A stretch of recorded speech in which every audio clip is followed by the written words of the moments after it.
மேகமே மேகமே பால் நிலா தேயுதே.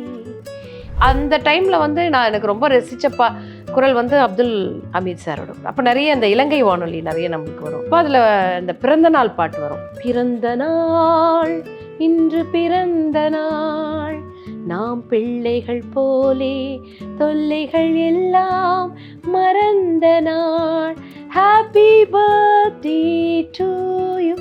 பாடல் ஒரு பப்ளிக்கா பாடுறதுன்னா எப்போ?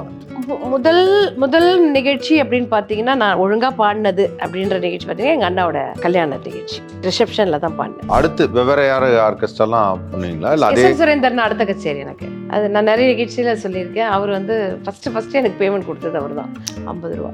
அப்போ பெரிய காசு. அப்போ திரைக்குறள் நேயர்களுக்கு வணக்கம். அதாவது எப்பொழுதுமே ஒரு நேர்காணலில் ஒரு சுவாரஸ்யம் இருக்கும். அது வந்து நான் வந்து ஃபாலோ பண்ணிகிட்டே வருவேன்.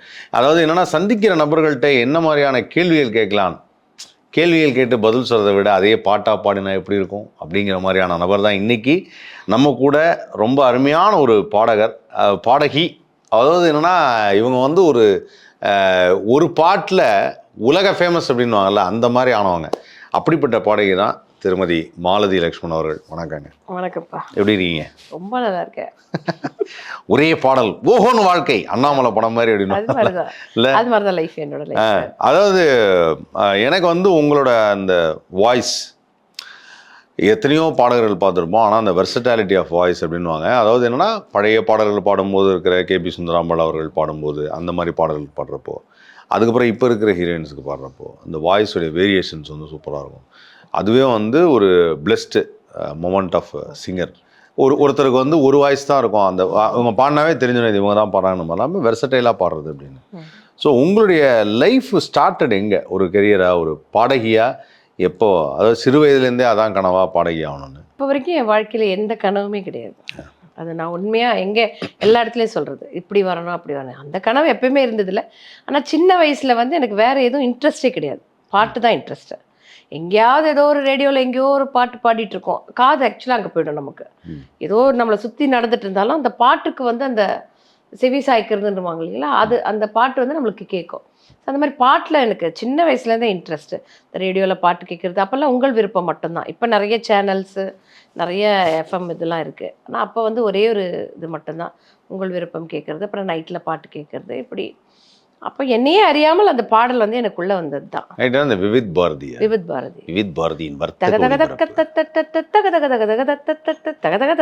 அந்த மியூசிக் கூட எனக்கு அப்போ ரொம்ப பிடிக்கும். அது வரும்போதே ஒரு எனர்ஜி ஆகிடுவேன் நான் இந்த சின்ன வயசில்.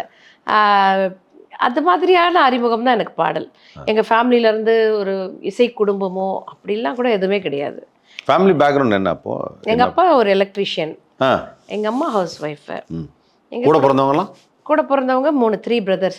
எனக்கு மூத்தவங்க எல்லாருமே. சின்ன தம்பி குஷ்பு ரேஞ்சுக்கு. ஆமாமா, ஆமா ஆக்சுவலா எனக்கு 4 பிரதரு. ஒரு பிரதர் இறந்துட்டார், பிறக்கும் போதே இறந்துட்டார். ஸோ 5ஆவதா நான் பொண்ணு பிறந்தது. அது வந்து நிஜமாவே எங்க அம்மா தவம் இருந்து மண்சோர் எல்லாம் கோவிலில் சாப்பிட்டேன்னு சொல்லுவாங்க. எனக்கு பொண்ணு வேணும் அப்படின்னு சொல்லிட்டு ரொம்ப ஆசைப்பட்டு ஒரு பொண்ணு வேணும்னு நான் பிறந்த பொண்ணு. அதனால நிஜமாவே ரொம்ப செல்லமான பொண்ணு தான் நான். எங்கள் பிரதர்ஸ் கூட பார்த்தீங்கன்னா, எங்கள் அப்பா எனக்கு ஒரு பங்கு கொடுக்குறாரு. எனக்கு பால்கோவா ரொம்ப பிடிக்கும். சாயந்தரம் ஸ்கூல்லேருந்து வந்தோடனே கம்பல்சரி எனக்கு பால்கோவா இருக்கும். அப்போ வந்து அந்த இலை இருக்கு இல்லைங்களா, அந்த இப்போ எல்லாம் அந்த பேக்கெட்டில் போட்டு கொடுக்குறாங்க, அந்த தையலை இருக்கு இல்லைங்களா, தையலையில கட்டி கொடுப்பாங்க. அந்த பால்கோவா அவ்வளோ டேஸ்ட்டாக இருக்கும். அங்கே அதுவும் பூண்டு காராசி அது என்ன தெரியல, டெய்லி சாப்பிடுவேன் நான். அப்பா எனக்குன்னு ஒரு இது வாங்கிட்டு வந்துடுவார். ஆனால் எங்கள் அண்ணாங்க வந்து என்ன பண்ணுவாங்க, அவங்கவுங்க பங்குலேருந்து எனக்கு கொஞ்சம் கொடுப்பாங்க. தங்கச்சிக்கு அதுக்கு ரொம்ப பிடிக்கும்ப்பா அப்படின்னு கொடுப்பாங்க. ஸோ அந்த மாதிரி ஒரு செல்லமான இப்போ வரைக்கும் எனக்கு அப்படியே விசுவலா ஓடுது. 3 அண்ணன், ஒரு அண்ணன் ராதா வேணும். இப்போ வரைக்கும் என் பிரதர்ஸ் அப்படிதான். ஆக்சுவலாக எனக்கு என்ன இந்த வேலையை செய்ய விடுறதில்ல. ஏதாவது ஒன்று டக்குன்னு வந்து என்ன பார்க்கறது, எனக்காக பண்ணுறது. ஆனால் அதெல்லாம் ரொம்ப பிளஸ்டு ஜென்ரேஷனுங்க. கண்டிப்பாக. அதாவது நீங்கள்லாம் வந்து ஒரு 80s 70s 80s generation. 70s 80sல இருக்கவங்களுக்குலாம் இந்த மாதிரி அண்ணன் தங்கச்சியை கவனிச்சுக்கிறதுலாம் நான் இப்போ வரைக்கும் பார்ப்பேன். அதாவது என்ன, எங்கள் அப்பா அப்படிதான். அவருக்கு தங்கச்சிக்கு நான் போய் தீபாவளிக்கு பணம் கொடுத்து வந்துடுறேன்ப்பா அப்படின்னு வர, என்ன வயசுல போய் தீபாவளிக்கு பணம் கொடுக்குற அப்படின்னால வயசு எவ்வளவு ஆனாலும் அண்ணன் தங்கச்சி தான். ஆமா, அது அந்த ஃபீல் அதெல்லாம் வந்து அப்ப இருக்கிற அந்த ஒரு உறவின் பாசம் இப்ப இருக்குமாங்கிறது டவுட் தான். அது வந்து பிளஸ்ட். காலங்கள் வேற மாதிரி ஃபாஸ்டா ஓடுறதுனால ஒருத்தருக்கு ஒருத்தர் சந்திக்கிறது என்ற வாய்ப்புகள் குறைஞ்சிருச்சு, அவ்வளவுதான். மற்றபடி ஆனா எந்த ஊரு சொந்த ஊரு? நாங்க பிறந்து வளர்ந்தது எல்லாருமே சென்னை தான். பட் அப்பா வந்து காஞ்சிபுரம், வாலாஜாபாத், இந்த சேற்காடு. அப்பா, அம்மா வந்து மதுரை. சூப்பர். ஸோ அப்பா அம்மா லவ் மேரேஜா? இல்ல. அப்பனா ஏன்னா வாலாஜாபாத் காஞ்சிபுரம் இல்ல. அப்பா வந்து அம்மா வீட்டு ஃபேமிலியும் அப்பா வீட்டு ஃபேமிலியும் இங்க இருந்து பக்கத்துல இருந்திருக்காங்க. எங்க அப்பாவுக்கும் எங்க அம்மாவுக்கும் வந்து ஏஜ் டிஃபரன்ஸ் பார்த்தீங்கன்னா ரொம்ப. போய் எங்கள் பாட்டி வந்து அவரை ரொம்ப பிடிச்சி, சரி இந்த பையனுக்கு கல்யாணம் பண்ணி கொடுக்கலான்னு எங்கள் அம்மா கல்யாணம் பண்ணும்போது எங்கள் அம்மாவுக்கு வயது 15, எங்கள் அப்பாவுக்கு வயது 30. அவ்வளோ ஏஜ் டிஃப்ரென்ஸ் 2 பேருக்கும். அப்போதாங்க அவங்கெல்லாம் நல்லா பார்த்துப்பாங்க. ஆக்சுவலாக என்னன்னா அந்த இன்னொன்று சொல்லுவாங்க, சயின்டிஃபிக்காக சொல்லும்போது ஏஜ் டிஃப்ரென்ஸ் அதிகமாக இருக்கிறப்போ குழந்தைங்கள்லாம் ரொம்ப இன்டெலிஜென்ட்டாக இருப்பாங்க. இல்லை, உண்மையிலேயே அமெரிக்கன் ஆராய்ச்சி கழகத்தில் சொல்லியிருக்காங்க. அப்படியா? ஆமாம். அதனால இப்போ நான் யோசிக்கிறேன், சரி ஓகே இன்டெலிஜென்ட்டான ஐயா அந்த மாதிரி. இல்லை, அண்ணன்லாம் என்ன பண்ணுறாங்க அப்போ? பிரதர்ஸ்லாம் ஒருத்தர் மியூசிக் ஃபீல்டில் தான் இருக்காரு, சந்தானம் சொல்லிட்டு, ஃப்ளூட்டு, சாக்ஸஃபோன். சூப்பர். அந்த இசைத்துறையில் வந்துட்டாரு. அவரால் தான் உங்களுக்கு இன்ட்ரெஸ்டா அது மாதிரி? இல்லை, எனக்கு அப்புறம் தான் அவர் வந்தார். இப்போ இந்த ஃபேமிலியிலே மியூசிக் இன்ட்ரெஸ்ட் உங்களுக்கு தான் ஃபர்ஸ்ட். அதாவது எங்கள் பாட்டிலாம் நல்லா பாடுவாங்க. அவங்கெல்லாம் வந்து முறைப்படி சங்கீதம் கற்றுக்கிட்டவங்க. எங்கள் பாட்டியோட அக்கா, பெரிய பாட்டி இருக்காங்க பாருங்க, அவங்க எல்லாம் வந்து முறைப்படி சங்கீதம் கற்றுக்கிட்டவங்க. பட் வெளி உலகத்துக்கு யாரும் வரல. நீங்கள் கற்றுக்கிட்டீங்களா? நான் கற்றுக்கிட்டேன். பத்ம கல்யாண் சார் தான் என்னோட குரு. ஓகே. ஸோ அப்போ சின்ன வயசு இசையமைப்பாளர் தினா இருக்கார் இல்லையா, அவரோட அப்பா தான் என்னோட குரு. சூப்பர். ஓகே. அதுக்கப்புறம் தான் இப்போ மியூசிக் ஃபீல்டில் ஃபஸ்ட்டு ஸ்டேஜ் அனுபவங்களா இல்லை என்ன? முதல் பாடல் ஒரு பப்ளிக்காக பாடுறதுன்னா எப்போ ஆரம்பிச்சு? முதல் நிகழ்ச்சி அப்படின்னு பார்த்தீங்கன்னா, நான் ஒழுங்காக பாடினது அப்படின்ற நிகழ்ச்சி பார்த்தீங்கன்னா எங்கள் அண்ணாவோட கல்யாண நிகழ்ச்சி, ரிசப்ஷனில் தான் பாடினேன். சும்மா விளையாட்டா எல்லாரும் என் பொண்ணு நல்லா பாடுவா, என் பொண்ணு சூப்பராக பாடுவா அப்படின்னு ஏற்றி விட்டாங்க. அப்போ பாடினது அங்கே அந்த நிகழ்ச்சி நடத்தின ரவினி நேசிகன கனவுகள்னு அந்த இசைக்குழுவோட பேர். அது வந்து ஷாம் சொல்லிட்டு அவர் தான் அப்போ நடத்திட்டு இருந்தார். ஷாம் அண்ணா இப்போ ராஜா சார்கிட்ட இருக்கார் அவர். ஓகே. அதில் வந்து எங்கள் அத்தை பையன் கோபால் சொல்லிட்டு ட்ரம்மர் அவர் இருந்தார். அப்புறம் நம்மளுக்கு இசைக்குழு இப்போ யாரை காண்டாக்ட் பண்ணலாம் தெரியாது இல்லைங்களா, அப்போ அவரை காண்டாக்ட் பண்ணி இந்த மாதிரி ப்ரோக்ராம் வைக்கணும்னா அவர் இசை நிகழ்ச்சி அரேஞ்ச் பண்ணி கூப்பிட்டு வந்தார். ஸோ அதில் வந்து அதுக்கப்புறமா பார்த்தீங்கன்னா அது ஒரு ராசியா என்னன்னு தெரியல, அதில் இருந்த எல்லாருமே வந்து பெரிய இசைத்துறையில் பெரிய ஒரு பொசிஷனுக்கு வந்தவங்க. பரணி அண்ணா கீபோர்டு, ராஜா சார்கிட்ட இருக்காரு. நாகி ட்ரம்ஸு, அப்புறம் நம்ம குருன்னு சொல்லிட்டு கிட்டார் அவர். நம்ம ஆண்ட்ரூஸ் அண்ணா இருந்தார். ஆண்ட்ரூஸ் நம்ம பீட்ராப்பாவோட சன் ஆண்ட்ரூஸு. அப்புறம் ஜான் அண்ணா இருந்தார் அதில். ஸோ இப்படி எல்லாருமா இருந்த எல்லாருமே பார்த்தீங்கன்னா அப்புறம் ஹேமா இருந்தாங்க. அதாவது என்னன்னா இசைத்துறையில் இருந்தவங்க எல்லாருமே ஒரு கச்சேரியும் பண்ணாங்க.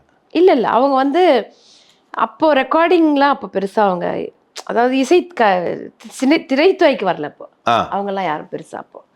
அதுக்கப்புறம் தான் எல்லாரும் திரைத்துறைக்கு வந்து எல்லாரும் அவங்கவுங்களுக்கான ஒரு பெரிய இடத்தை படிச்சாங்க. சூப்பர்.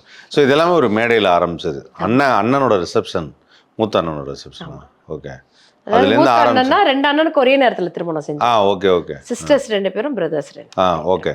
ஸோ அந்த மாதிரி இப்போ அந்த ரிசப்ஷனில் ஆரம்பிச்சது. அதுக்கு அடுத்தது ஒரு ஓகே நல்லா பாடுறாங்க அப்படின்னா அந்த கச்சேரியிலே அவங்களே வந்து அடுத்தடுத்து கச்சேரி அப்படிதான். அவர் வந்து நீ என்னம்மா பேசுனாங்க, நீ முறைப்படி இதெல்லாம் ஸ்ருதியா அப்படின்னா என்னன்னு தெரியாதுங்களே எனக்கு அப்படின்ற ஸ்டேஜில் இருந்தேன் நான்.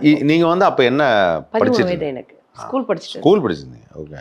87 ஒரு என்ன சொல்றது, குழந்தை நட்சத்திரம். ஆமாம், ஒரு குழந்தை. பாட்டுனா என்னன்னு தெரியாது, பிஜிஎம்னா நமக்கு என்ன தெரியும், எதுவுமே தெரியாது. பாட்டு கேட்போம், இந்த இடத்துல மியூசிக், அவ்வளோதான். அது அப்போ அந்த சங்கதியெல்லாம் கூட என்னன்னு நம்மளுக்கு தெரியாது. அவங்க வந்து உனக்கு நேச்சுரலாகவே சங்கதியெல்லாம் வருதுமா, நம்ம கச்சேரிக்கு வா அப்படின்னு சொல்லி அப்புறம் அவங்க அடுத்தடுத்த கச்சேரி உடனே கூப்பிட்டாங்க. தொடர்ந்து கூப்பிட்டாங்க. சூப்பர். ஸோ அப்படி தான் என்னோட இசை பயணம், அதாவது மேடை மெல்லிசை கச்சேரி வந்து அப்படி தான் இருக்கும். அந்த இதில் பாடினதுக்கப்புறம் வந்து அடுத்து வெவ்வேறு ஆர்கெஸ்ட்ராலாம் பண்ணுவீங்களா? இல்லை அதே சுரேந்தர்னா அடுத்த கச்சேரி எனக்கு. அது நான் நிறைய நிகழ்ச்சியில் சொல்லியிருக்கேன். அவர் வந்து ஃபஸ்ட்டு எனக்கு பேமெண்ட் கொடுத்தது அவர் தான், 50 ரூபா. அப்போ பெரிய காசு. அப்போது 87ல் எனக்கு 13 வயசும்போது 50 ரூபான்றது வந்து அப்படி அப்படி ஒரு ஆமா feel தான் இருந்தது. பெரிய விஷயம். அது அதுக்கப்புறம் நிறைய நிகழ்ச்சிகள் வெளியில வேற வேற கச்சேரிகள்லாம் கூப்பிட ஆரம்பிச்சாங்க, என்ன அப்படி பாட ஆரம்பிச்சேன் நான். ஆக்சுவலாக அந்த அம்பூரானப்போ 87 நினைக்கிறேன், அக்னி நட்சத்திரம் ரிலீஸ்ன்னு நினைக்கிறேன். அந்த பீரியடில் அந்த அக்னி நட்சத்திரத்தில் ஒரு சீன் வரும். டேய் என்னடா வேணும்னா காசு எடுத்துன்னு வந்து 10 ரூபா நோட்டு வச்சு 1 2 3 4 5 6 100 இருக்கான். ஏய் போலாமா அப்படின்னு.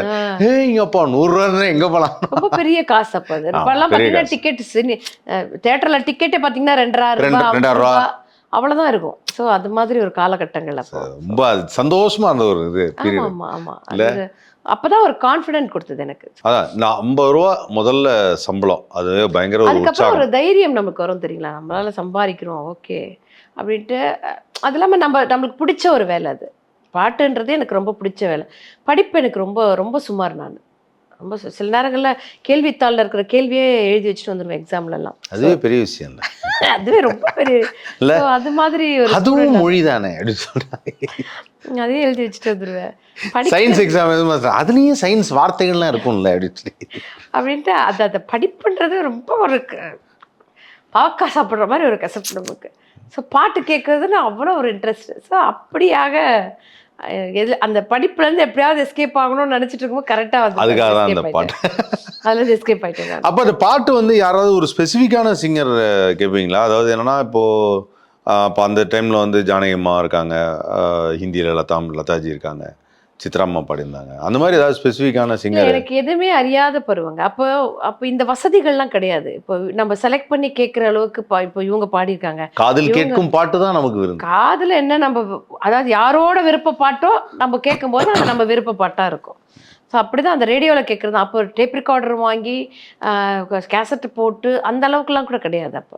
ஏன்னா எங்கள் அப்பா எலக்ட்ரிஷியன்றதுனால எங்கள் அப்பாவுக்கு ரேடியோ ரிப்பேர் பண்ணுறதுக்கு நிறைய ரேடியோ வரும். அப்பா போட்டு அந்த ரேடியோலாம் ரிப்பேர் பண்ணிட்டு இருக்கும்போதெல்லாம் அதுக்கு டியூன் பண்ணும்போதெல்லாம் ஏதாவது ஒரு பாட்டு வரும். ஸோ அப்படி கேட்குறது தான். அப்போ அந்த டைமில் வந்து நான் எனக்கு ரொம்ப ரசித்த குரல் வந்து அப்துல் ஹமீத் சாரோட குரல். அப்போ நிறைய அந்த இலங்கை வானொலி நிறைய நம்மளுக்கு வரும். அப்போ அதில் இந்த பிறந்த நாள் பாட்டு வரும். பிறந்த நாள் இன்று பிறந்த நாள், நாம் பிள்ளைகள் போலே தொல்லைகள் எல்லாம் மறந்த நாள், ஹாப்பி பர்த்டே டு யூ. இது சாயங்காலம் 5:30 மணிக்கு தானே வரும். இது டெய்லி கேட்போம். நானும் கேட்டிருக்கேன். ஏன்னா இந்த டெய்லி இருக்கா பிறந்த நாளா இருக்கும். அம்மா அப்பப்பா அப்பா அப்பா அப்படின்னு அந்த சொல்லிட்டு அந்த பிறந்த நாள் வாழ்த்து போடுவாங்க. இப்படியாக ஒரு இசை எனக்குள்ளாக வந்தது தான் அது. நல்ல விஷயம் அது. ஆனா அதே மாதிரி சின்ன வயசுல ஏதாவது ஒரு பாட்டு ஓகே, பட் ஏதாவது ஒரு பாட்டு கேட்டதான். ஆமா, ஜானகி அம்மாவா, சுசீலா அம்மாவா, சித்ரா அம்மாவன். அதுக்கப்புறம் ஒரு ஒரு ஒரு புரிதல் இந்த பாட்டை பத்தி வந்ததுக்கு அப்புறம், கொஞ்சம் வசதி வந்ததுக்கு அப்புறம் நம்ம ஒரு டேப் ரெக்கார்டு வாங்குவோம். இல்ல நீங்க டேப் ரெக்கார்டர் வாங்க முன்னாடி சொல்லுங்க. இப்போ நீங்களா கேட்ட பாடல்ல இப்ப ஸ்டேஜ்ல போய் ஏதாவது ஒரு பாட்டு ரொம்ப பிடிச்சிருக்கும், ரேடியோல கேட்டது ஏதோ ஒண்ணு, அது யார் பாடுனது? வந்து மேகமே மேகமே வாணி அம்மா பாடுனா. Okay okay. மேகமே மேகமே பால் நிலா தேயுதே. இப்படியாக அந்த பாட்டு வந்து இந்த சங்கதியெல்லாம் இப்போ இருக்கு இல்லைங்களா. அப்போ இதை இப்போ பயந்து பாடுறோம் நம்ம. அப்போல்லாம் தெரியாது, பாடிடுவேன். அப்போ என்னோட ரசிகர்கள்லாம் யாருன்னு பார்த்தீங்கன்னா அந்த குடுத்தன வாசலில் இருக்கவங்க. சாயந்தரமானா என்னை உட்கார வச்சு இந்த பாட்டு பாடு, இந்த பாட்டு பாடு அப்படி கேட்பாங்க. அப்படியாக தான் ஆரம்பிச்சது. சரி, இப்போ பாட்டெல்லாம் வந்து கேசட் பிளேயர்லாம் வாங்கியாச்சு. எப்போ கேசட் பிளேயர் வாங்கினதெல்லாம்? 86 85 86. அந்த அதுக்கப்புறம் வாங்கினதுக்கு அப்புறம் யாரோட பாட்டெல்லாம் கேட்டு? அப்போ கேசட் வாங்கும்போது பார்த்தீங்கன்னா சித்ரா அம்மா தான். நான் அப்போ தான் பூவே பூச்சிடுவா ரிலீஸ் டைம். அப்போதான் அந்த டைம் வந்து அப்போ அந்த படம் போய் பார்க்குறேன் நான். எங்கள் பாட்டியோடு போய் அந்த படம், எங்கள் பாட்டியோடையே போய் அந்த படத்தை பார்க்குறேன். இதெல்லாம் வந்து சில நேரங்களில் சில விஷயங்கள் அதுவாக நடக்கும் தெரியுங்களா. அது மாதிரி அப்போ உதயம் தேட்டர்லாம் கட்டின, உதயம் தேட்டர் வந்த புதுசு அப்போ அது. அப்போ அந்த படம் போய் பார்க்குறேன் நான். அப்போ அந்த குரல், அந்த அம்மா, அந்த பாட்டு, படம் ஃபுல்லாக அந்த அம்மாவோட தான் பாட்டு தான். அப்படி ஒரு பிடிச்சி போச்சு எனக்கு அவங்களோடது. அப்போ அடிக்கடி அந்த கேசட் ஒன்று வாங்கி வச்சுட்டு அவங்க பாட்டை அப்படி கேட்டுகிட்டே இருப்பேன். அருமையான பாட்டு பூவே பூச்சி. ஆமாம், பூவே பூச்சிடும். அது எல்லா பாட்டுமே ரொம்ப பிடிக்கும். அதுக்கப்புறமா அவங்களோட பாடல்கள் நிறைய வர ஆரம்பிச்சது ரேடியோவில். அது அப்போ நிறைய கேட்பேன். ஏன்னா அப்போ வந்து சுசீலா அம்மான்றவங்க பெரிய ஜாம்பவான், வாணி அம்மா, அந்த புரிதல் இல்லாத வயசு எனக்கு. இவங்களாம் யாரு, ஏன்னா அப்பெல்லாம் பேப்பர் நம்ம படிக்க மாட்டோம், கரெக்ட். வெறும் நியூஸ் தான் கேட்போம். வானொலியில் ஒரு நியூஸ், டிவியில் வந்து பார்த்தீங்கன்னா தூர்தர்ஷனில் ஒரு நியூஸ் வரும். இதுதான் நம்மளுக்கு